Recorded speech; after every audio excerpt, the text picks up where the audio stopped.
ഓം നമോ നാരായണായ. എല്ലാവർക്കും ഓങ്കാരം ചാനലിലേക്ക് സ്വാഗതം. ഇന്ന് മുതൽ വൈശാഖ മാസാരംഭത്തിന് കുറിക്കുകയാണ്. എന്താണ് വൈശാഖ മാസം? നമുക്ക് മനസ്സിലാക്കിയാലോ. ഭാരതീയ കലണ്ടർ പ്രകാരം രണ്ടാമത്തെ മാസമായി നമുക്ക് വൈശാഖ മാസം എന്നറിയപ്പെടുന്നു.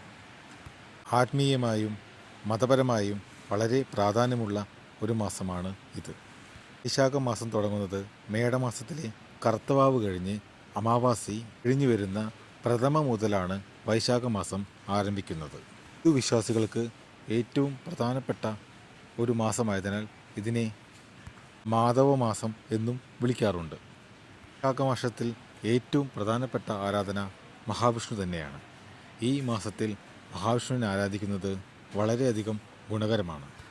ഈ മാസത്തിൽ എല്ലാ ഭക്തജനങ്ങളും വ്രതമെടുത്ത് മഹാവിഷ്ണുവിനെ ഭജിച്ച് ആരാധിക്കുന്നത് വളരെയധികം നന്നായിരിക്കും. എല്ലാവിധ ആയുരാഗ്യ സൗഖ്യങ്ങളും മോക്ഷപ്രാപ്തിക്കും ഏറ്റവും ഗുണകരമായ മാസമായതിനാൽ തീർച്ചയായും എല്ലാവരും ഇത് അനുഷ്ഠിക്കാൻ ശ്രമിക്കുക. കൂടാതെ ഈ മാസത്തിൽ തൊട്ടടുത്തുള്ള പുഴകളിലോ കുളങ്ങളിലോ രാവിലെ എഴുന്നേറ്റ് കുളിച്ചു കഴിഞ്ഞാൽ മോക്ഷപ്രാപ്തി ലഭിക്കുമെന്നാണ് വിശ്വാസം. ജലം, അന്നം, കുട എന്നിവ ദാനം നൽകുന്നത് വളരെയധികം ഗുണകരമായിരിക്കും ഈ മാസത്തിൽ. ഇതൊരു വലിയ പുണ്യമായി ലഭിക്കും.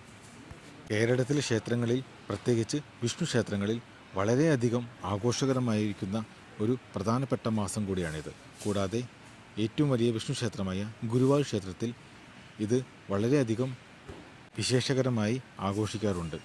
അവിടെ ഈ മാസത്തിനെ വൈശാഖ പുണ്യം എന്ന് വിളിക്കുന്നു.